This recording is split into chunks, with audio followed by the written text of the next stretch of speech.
Mungkin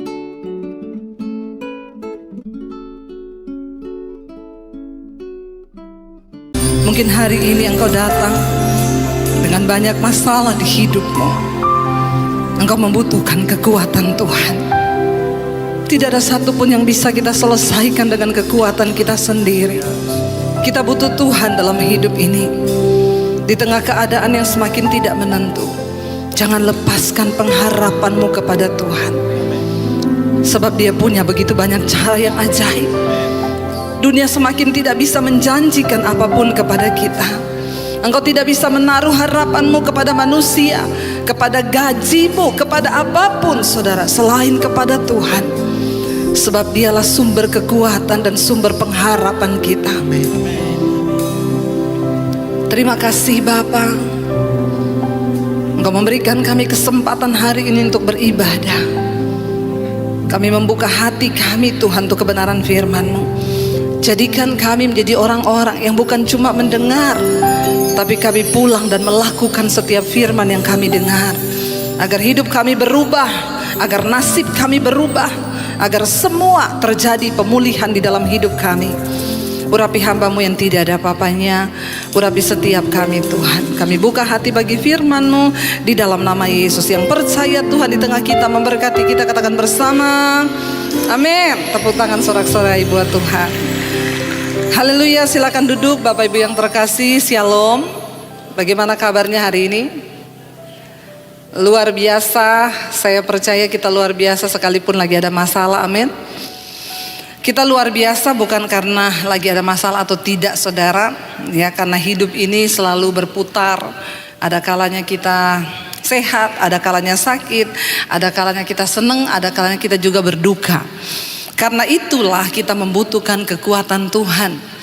Tadi pagi saya sampaikan di tempat ini, kalau saudara nanti mau lihat khotbahnya ada di live streaming. Bagaimana kisah Raja Asa ketika dia menghadapi peperangan, dia terancam, lalu dia mulai mengandalkan kekuatan manusia dan dia melupakan untuk mengandalkan Tuhan. Ya, dan firman Tuhan berkata kepada dia saudara, di dalam 2 Tawarik pasal yang ke-16 ayat yang ke-7 ayat yang ke-9 kita baca hari ini saudara. Saya cuma mau ngambil ayat ini saja, 2 Tawarik pasal yang ke-16 ayat yang ke-9. Baca sama-sama 1 2 3. Karena mata Tuhan menjelajah seluruh bumi untuk melimpahkan kekuatannya kepada siapa? Kepada mereka yang bersungguh hati terhadap Dia. Saudara, firman ini berkata, sebab mata Tuhan menjelajah, bukan cuma di Surabaya, bukan di Jakarta, di mana? Di seluruh bumi. Untuk apa saudara? Untuk melimpahkan kekuatannya kepada siapa? Kepada mereka yang bersungguh hati terhadap Tuhan. Tuhan itu sedang mencari orang-orang yang layak untuk menerima kekuatannya. Matanya sedang menjelajah ke seluruh bumi. Dia mencari orang-orang yang layak untuk dilimpahkan kekuatannya. Saudara baca ayat ini, wow nggak saudara? Wow. Jadi Tuhan tuh lagi nyari di seluruh bumi, matanya menjelajah. Mana ya orang-orang yang mau aku berikan kekuatanku, yang akan aku limpahi kekuatanku. Ayat ini berkata, syaratnya yang dicari oleh Tuhan adalah orang-orang yang bersungguh hati mencari siapa? Terhadap Tuhan. Saya berdoa supaya kita semua di sini menjadi orang yang layak untuk dilimpahi kekuatan Tuhan. Katakan, amin. Kenapa kita butuh kekuatan Tuhan saudara? Jangan pernah salah mengartikan berkat dan kemenangan itu, oh berarti orang itu diberkati, disertai Tuhan, buktinya dia kaya. Maaf, kekayaan bukan menjadi tolak ukur seseorang disertai Tuhan. Jangan pernah berpikir ketika saudara melihat orang diberkati, orang kaya, oh orang itu berarti diberkati Tuhan, disertai Tuhan. Setan juga bisa beri kekayaan. Tolak ukur orang disertai Tuhan bukan kekayaan. Jangan juga berpikir ketika orang itu hidup dia miskin, dia nggak punya apa-apa, lalu kita berpikir oh dia ini dikutuk Tuhan. No. Saudara diberkati atau tidak itu nggak ada hubungannya sebenarnya dengan keselamatan yang sudah kita terima dari Tuhan. Inilah hidup. Setiap kita akan mengalami yang namanya pasang surut. Karena itu kita membutuhkan kekuatan Tuhan. Kenapa saudara? Karena ada orang yang ketika dia miskin, dia tuh sungguh-sungguh cari Tuhan. Makanya ada seorang ibu datang sama saya, Bu, suami saya selingkuh, Bu. Saya doanya sama Tuhan gini, Tuhan bikin suami saya miskin lagi, biar kami bangkrut. Kenapa? Karena waktu dulu dia miskin, Bu, dia tuh setia cari Tuhan. Dia melayani Tuhan, dia sayang keluarga, dia setia kepada keluarga. Tapi ketika dia diberkati, dia lupa Tuhan, Bu. Jadi tidak selamanya berkat itu bisa membawa orang hidup dekat dengan Tuhan. Tidak selamanya kekayaan bisa menjadikan kita bersungguh hati terhadap Tuhan. Sebaliknya ada ibu-ibu yang konseling sama saya, Bu, suami saya dulu kami kaya. Waktu kami kaya diberkati, suami saya itu melayani Tuhan, Bu. Dia sayang kepada kami. Setelah dia jatuh bangkrut miskin, dia marah dan kepahitan kepada Tuhan. Dan dia berkata, saya tidak akan lagi melayani. Di mana Tuhan itu? Artinya saudara, bukan orang yang kaya yang diberkati dan disertai Tuhan. Sebaliknya juga bukan orang yang miskin yang diberkati dan disertai Tuhan. Itu tidak bisa menjadi tolak ukur kita tentang penyertaan dan kasih Tuhan. Ada orang ketika kaya dia jatuh, ada orang ketika miskin dia justru jatuh jauh dari Tuhan. Tapi ada orang waktu kaya dia cari Tuhan sungguh-sungguh, ada orang waktu miskin dia cari Tuhan sungguh-sungguh. Jadi sebenarnya bukan keadaan kita yang menentukan iman kita itu bisa menjadi pemenang sampai akhir atau tidak. Disinilah kenapa kita membutuhkan kekuatan Tuhan. Karena cuma Tuhan yang bisa membuat seorang yang kaya tetap bertahan pada posisi takut akan Tuhan dan sungguh-sungguh terhadap Dia. Dan cuma kekuatan Tuhan yang bisa memampukan orang yang miskin juga tetap sungguh-sungguh mencintai Tuhan. Makanya ayat ini berkata, Tuhan itu matanya menjelajah ke seluruh bumi. Tidak dibilang di situ untuk mencurahkan berkatnya, mencurahkan kekayaannya kepada orang yang bersungguh hati. No. Firman ini berkata, mata Tuhan menjelajah ke seluruh bumi untuk mencurahkan, melimpahkan apa?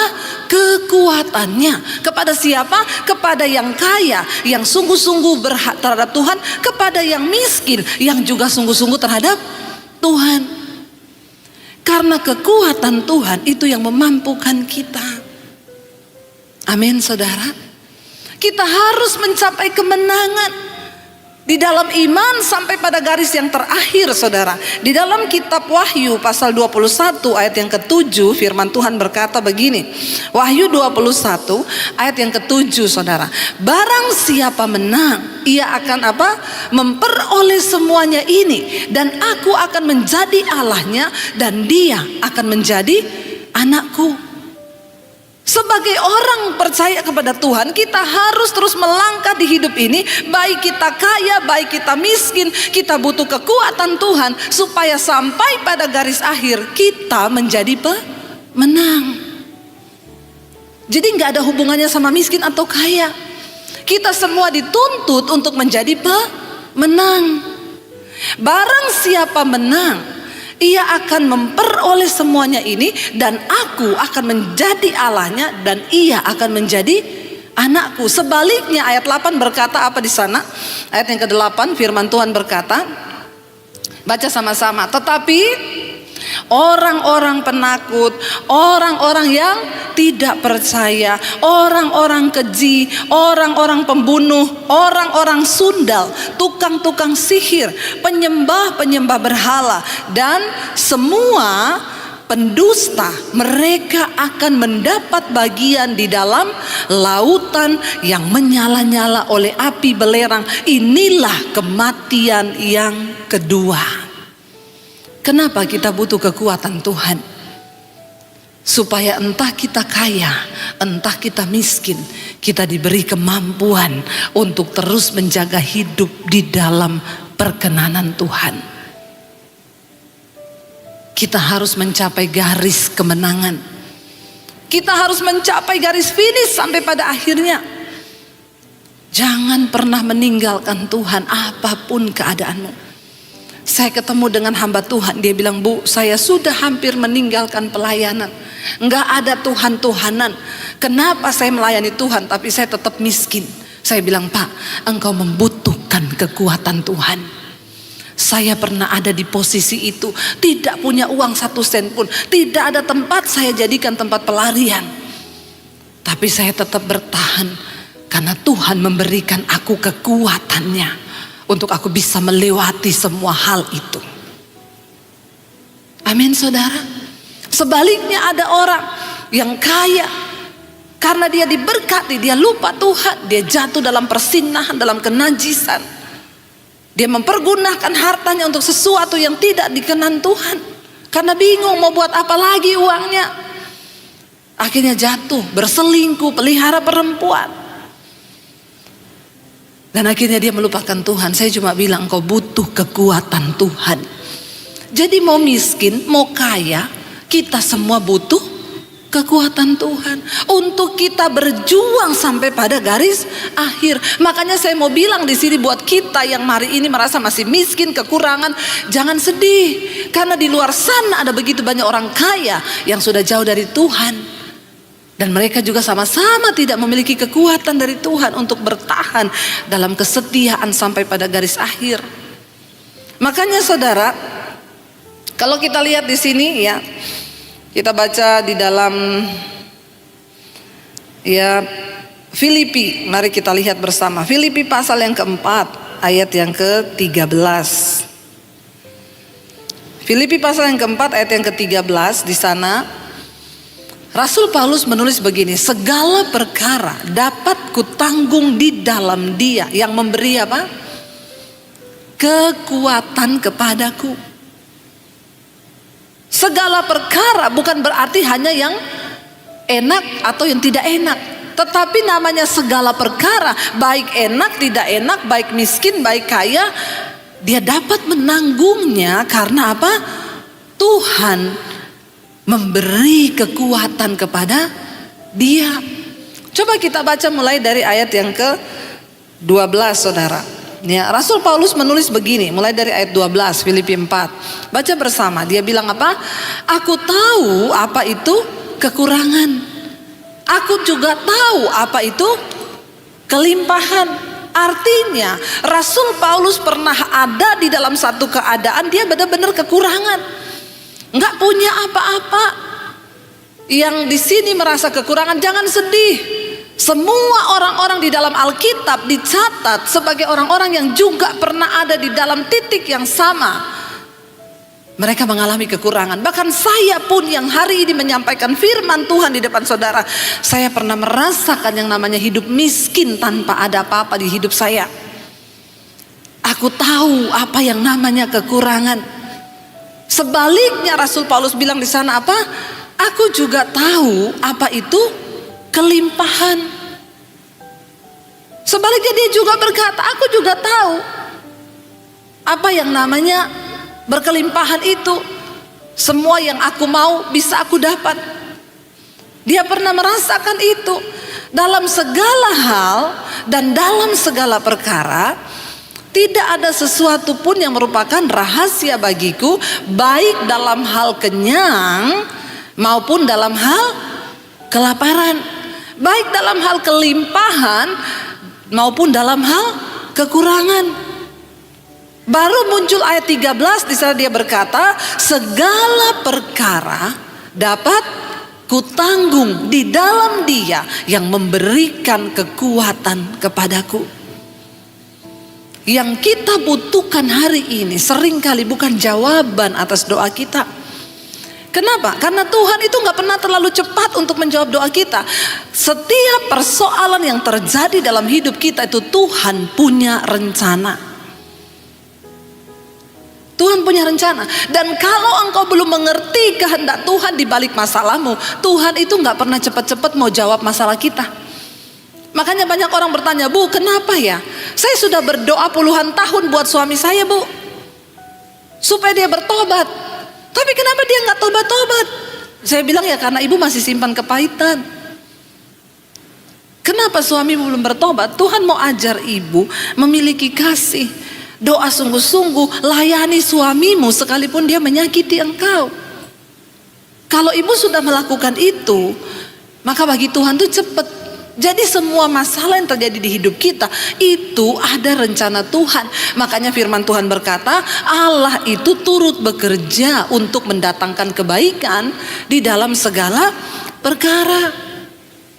Jadi ketika kita menghadapi pencobaan, ketika kita menghadapi ujian, jangan buru-buru minta jalan keluar, tapi bilang, Tuhan, beri aku kekuatan untuk menanggung apa yang sedang aku alami hari ini, supaya aku tidak menyangkal Engkau, Tuhan.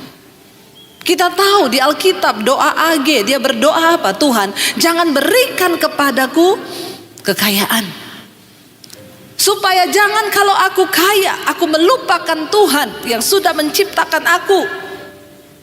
Tapi jangan berikan juga padaku kemiskinan, supaya jangan aku menghina namamu dan berkata, di mana Tuhan itu? Buktinya saya kekurangan. Dia bilang apa? Berilah padaku Tuhan apa yang patut untuk aku jalani di dalam hidupku. Jadi hati-hati saudara, bukan soal kaya atau miskin, bukan soal senang atau susah. Itu semua adalah musim dalam kehidupan yang akan selalu berganti. Tetapi yang terpenting yang harus kita miliki hari ini adalah hidup di dalam kekuatan Tuhan. Karena itu ayat itu berkata, mata Tuhan itu sedang menjelajah ke seluruh bumi. Kenapa dia mencari orang-orang yang akan dilimpahinya dengan kekuatannya? Karena Tuhan tahu yang manusia butuhkan di dalam pengiringannya kepada Tuhan itu adalah kekuatan Tuhan. Makanya Daud bisa berkata, sekalipun aku berjalan lewat lembah kelam, aku gak takut, sebab Engkau besertaku. Bukan soal dijawab atau tidak, penyertaan Tuhan, kekuatan Tuhan itu akan menjadikan kita orang-orang yang tidak mudah menyerah. Kalau soal proses, kita semua pasti diproses saudara. Kita semua pasti akan diproses. Kalau engkau belum pernah mengalami kekurangan, maka satu saat engkau akan diizinkan Tuhan. Kenapa? Karena tanpa engkau mengalami kekurangan, itu namanya belum komplit proses hidupmu. Makanya sekarang yang sedang diberkati, hati-hati. Minta sungguh-sungguh kekuatan Tuhan, supaya ketika engkau diproses, engkau tidak jatuh. Ketika engkau menikmati kelimpahan, engkau juga tidak jatuh. Sebaliknya, orang-orang yang mungkin berkekurangan, ya satu saat Tuhan akan izinkan. Ya, kita harus melewati setiap musim di hidup kita. Rasul Paulus bilang, aku tahu apa itu kekurangan, aku tahu apa itu kelimpahan. Tetapi dia bilang, dalam segala perkara, entah aku lapar, entah aku kenyang, entah aku miskin, entah aku kaya, Tuhan memberi kekuatan kepadaku.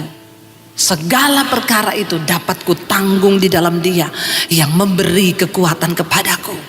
Bilang hari ini, Tuhan, aku lagi ada masalah, tapi aku percaya aku pasti bisa melewati itu, sebab Tuhan melimpahi aku dengan kekuatan dari tempat yang maha tinggi. Katakan amin. Yes saudara, tepuk tangan buat Tuhan yang tidak pernah meninggalkan kita. Mari kita punya pemahaman yang benar tentang Tuhan. Kenapa banyak orang menjadi kecewa? Karena engkau berpikir ketika kau akan hadapi masalah, yang Tuhan akan berikan itu jalan keluar. Hello, Tuhan bekerja sesuai dengan waktunya. Mungkin dia akan proses kita 2 bulan, tapi kan kita maunya hari ini proses, besok selesai. Kita lupa, dan sering kali pun kita nyanyi, waktu Tuhan pasti yang terbaik.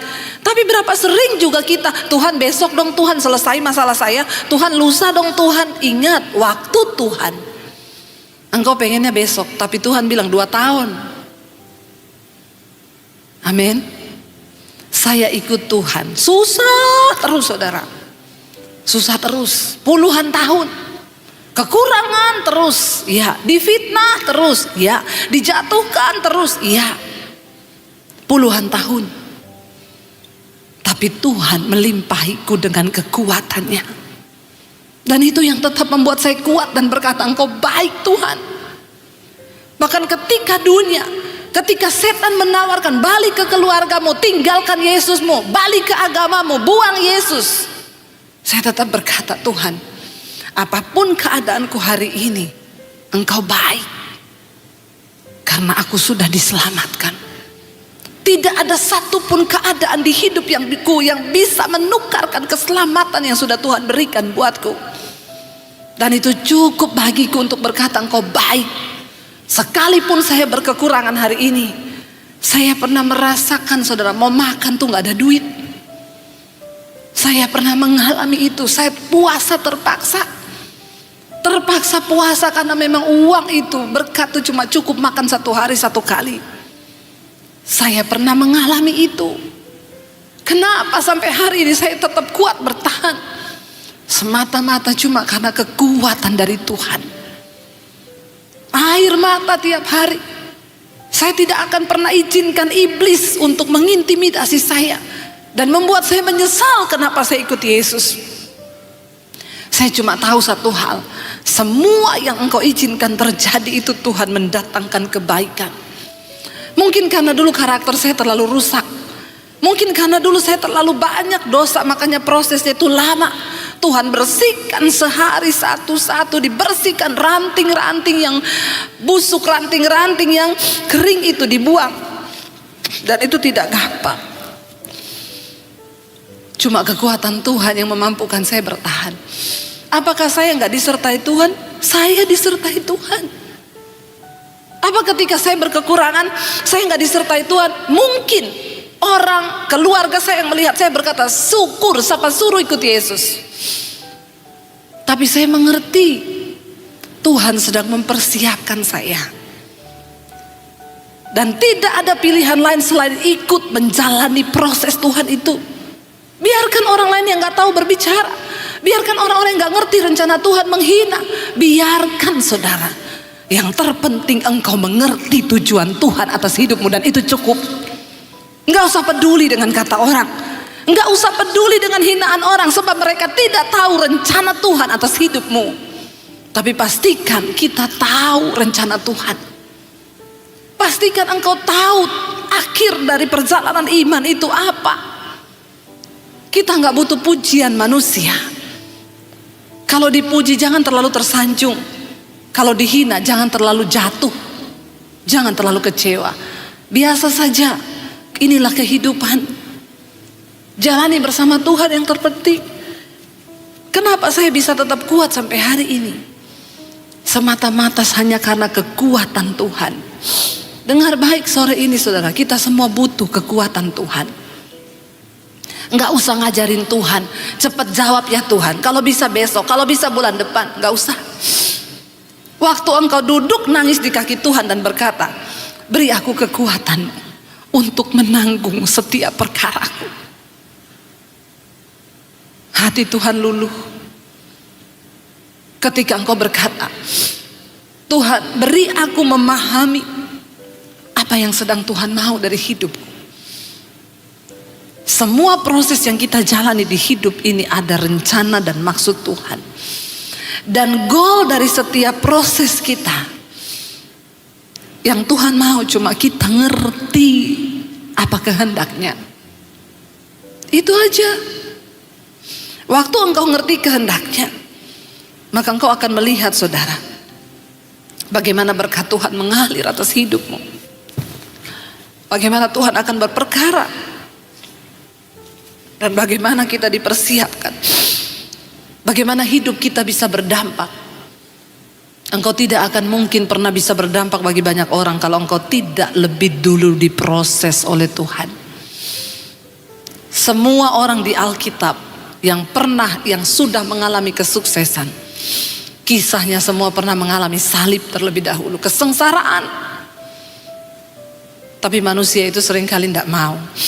Biarkan daging kita dihancurkan supaya kita bisa berkata seperti Rasul Paulus, segala perkara dapat kutanggung di dalam Dia yang memberi kekuatan kepadaku. Tuhanlah sumber kekuatan kita.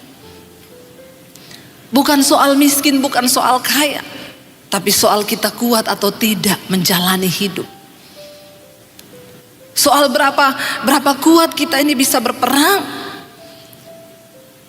Saudara, mari kita sungguh-sungguh menyadari bahwa hidup ini adalah sebuah pertandingan iman, seperti yang Alkitab katakan. Ya, di sekeliling kita itu kita melihat ada orang kaya, ada orang miskin, ya. Ada orang yang sakit, ada orang yang sehat. Itu kehidupan. Tapi semua itu tidak menjadi jaminan mereka itu menjadi pemenang-pemenang kehidupan. Bukan karena kayanya seseorang atau miskinnya seseorang. Tuhan mau, saudara, supaya kita ini menjadi orang-orang yang menang sampai pada garis akhir. Saya berdoa, ya, 2 Tawarik pasal 16 ayat yang ke-9 tadi. Kalau kita balik lagi, ya, kita baca sama-sama lagi ayat ini. Saya rindu supaya kita semua sungguh-sungguh mengimani ini, saudara. Karena mata Tuhan menjelajah seluruh bumi untuk melimpahkan kekuatannya kepada mereka yang bersungguh hati terhadap Dia. Saudara, jangan sia-siakan waktu hidupmu dengan engkau berjuang dengan kekuatanmu sendiri. Kita gak punya cukup kekuatan untuk menghadapi hidup ini. Ada saat-saat kita menjadi lemah dan rasanya ingin menyerah. Tapi ketika engkau menaruh harapan, ketika engkau taruh sandaranmu hanya kepada Tuhan, Dia Tuhan yang tidak pernah mengecewakan. Bukankah kita semua rindu Tuhan bilang, barang siapa menang, dia akan menerima mahkota kehidupan yang dijanjikan Tuhan. Kita lihat hidup ini, saudara. Saya ini sedang hidup. Saya mau hidup dan saya berkata tiap hari, mungkin hari ini adalah kesempatan terakhir aku hidup untuk melakukan kehendak Tuhan. Hiduplah seolah-olah kita tuh mau mati besok. Apa yang sudah aku buat bagi Tuhan? Jangan engkau berpikir hidup ini masih terlalu panjang untuk engkau sia-siakan. Berpikirlah bahwa waktu-waktu ini adalah waktu-waktu yang singkat. Dan Tuhan sedang mengejar kita untuk melakukan sesuatu bagi kepentingannya. Tadi pagi saya sampaikan, mari kita mulai belajar hidup bagi kepentingan Tuhan. Berhenti hidup bagi kepentingan kita sendiri, tapi kita berkata, Tuhan, kami mau hidup bagi kepentingan-Mu. Apa artinya hidup bagi kepentingan Tuhan? Saya gak punya uang, Bu, untuk saya berikan untuk bangun gereja atau apa. No. Engkau bisa hidup bagi kepentingan di tengah keluargamu. Sebagai suami, jadilah suami yang takut akan Tuhan, yang membawa istri dan anak-anaknya datang kepada Tuhan. Sebaliknya sebagai istri, jadilah penolong yang terbaik bagi rumah tanggamu, bagi anak-anakmu, bagi suamimu. Lakukan bagian kita sesuai yang sudah Alkitab tulis. Sebagai suami yang kau dituntut oleh Alkitab menjadi imam. Hai suami-suami, jadilah imam yang benar. Kasihilah istrimu supaya doamu jangan terhalang. Setidaknya engkau berkata hari ini, Tuhan, aku mau melakukan bagianku seperti yang firman Tuhan tulis. Sebagai seorang istri engkau berkata, Tuhan, aku juga mau melakukan bagianku seperti yang Alkitab katakan. Itu artinya engkau hidup bagi kepentingan Tuhan. Sebagai anak-anak, Alkitab bilang apa? Hai anak-anak, hormatilah ayahmu dan ibumu supaya lanjut usiamu. Katakan, Tuhan, aku mau mengambil bagianku. Sebagai anak, aku harus hidup menghormati orang tua. Gak usah yang muluk-muluk hidup bagi kepentingan Tuhan. Saya harus masuk sekolah Alkitab, saya harus, no. Puji Tuhan kalau engkau diberikan berkat yang berlebih, engkau bisa menopang pelayanan pekerjaan Tuhan. Tetapi lakukan Tujuan Tuhan secara pribadi atas hidup kita saudara hari ini. Jangan jadi jemaat yang cuma datang hari Minggu, duduk, diam, pulang dan tidak pernah mengalami perubahan hidup. Sorry saudara, kita sedang hidup di waktu percepatan Tuhan. Ini adalah waktu percepatan Tuhan itu. Saya mau berkata, Tuhan, saya nggak mau kedapatan sebagai hamba Tuhan yang tidak melakukan kehendak-Mu. Biar setiap kita hari ini introspeksi diri dan katakan, Tuhan, aku tidak mau jadi jemaat yang kedapatan tidak melakukan kehendak Tuhan. Kenapa saudara? Karena waktu Yesus datang kembali, di Alkitab berkata, di hari-hari terakhir Tuhan akan mengumpulkan setiap kita dan Dia akan berkata, marilah kamu yang melakukan kehendak-Ku. Dia nggak cari pendeta, Dia nggak cari orang yang rajin terlibat pelayanan di gereja. Dia datang berkata, marilah hai kamu yang melakukan kehendak-Ku. Sebab bukan semua orang yang berseru pada Tuhan, Tuhan yang akan masuk dalam kerajaan surga. Hanya mereka yang melakukan kehendak Bapa. Minta kekuatan Tuhan saudara. Minta kekuatan Tuhan supaya kita dimampukan menjalani setiap peran di dalam hidup kita. Sebagai suami, minta kekuatan Tuhan berlutut untuk engkau menjadi suami yang benar. Sebagai istri, minta kekuatan Tuhan supaya kita juga boleh menjadi istri yang benar. Sekalipun pahit Tuhan, aku mau bayar harga bagi suamiku. Mungkin dia berselingkuh, tapi aku mau menjadi istri yang mau berdoa bagi dia supaya dia bisa diselamatkan. Minta saudara, yang kita butuhkan hanya kekuatan Tuhan supaya kita mampu bertahan sampai pada garis akhir. Karena kitab Wahyu tadi berkata, kita sudah baca di Wahyu pasal yang ke-21 ayat yang ke-7. Ya, ingat Wahyu 21 ayat yang ke-7 berkata, barang siapa menang, ia akan memperoleh semuanya ini, dan aku akan menjadi Allahnya dan dia akan menjadi anakku. Bukankah itu yang kita rindukan? Kita sedang berjuang di hari-hari ini. Kita semua punya masalah. Semua orang punya masalah. Makanya orang yang konseling kepada saya itu banyak saudara. Kadang-kadang saya juga bingung, Bu, apa yang harus saya lakukan? Bu, apa yang harus saya lakukan? Saya bilang, cari Tuhan. Cari Tuhan. Cuma dengan mencari Tuhan engkau akan mendapatkan kekuatannya. Engkau cari saya, percuma. Saya cuma mendoakanmu. Tapi waktu engkau cari Tuhan, masuk ke kamarmu, tutup pintu, berlutut kepada Tuhan di situ. Ayo saudara, rahasianya cuma satu, datang duduk di kaki Tuhan, buka hatimu dan katakan, Tuhan, apa yang kau mau dari hidupku? Berapa banyak saudara yang sudah jadi Kristen dan engkau melakukan hal itu? Sebuah kerinduan di dalam hatimu hanya untuk melakukan apa yang Tuhan mau. Saya yakin saudara, kalau kita punya kerinduan seperti itu, maka Alkitab berkata, yang tadi Tuhan sedang menjelajah matanya ke seluruh bumi. Waktu dia dapati engkau sedang berlutut di kamarmu, dia berhenti sejenak dari penjelajahannya, dan dia turun atas hidupmu, melimpahkan engkau dengan kekuatannya.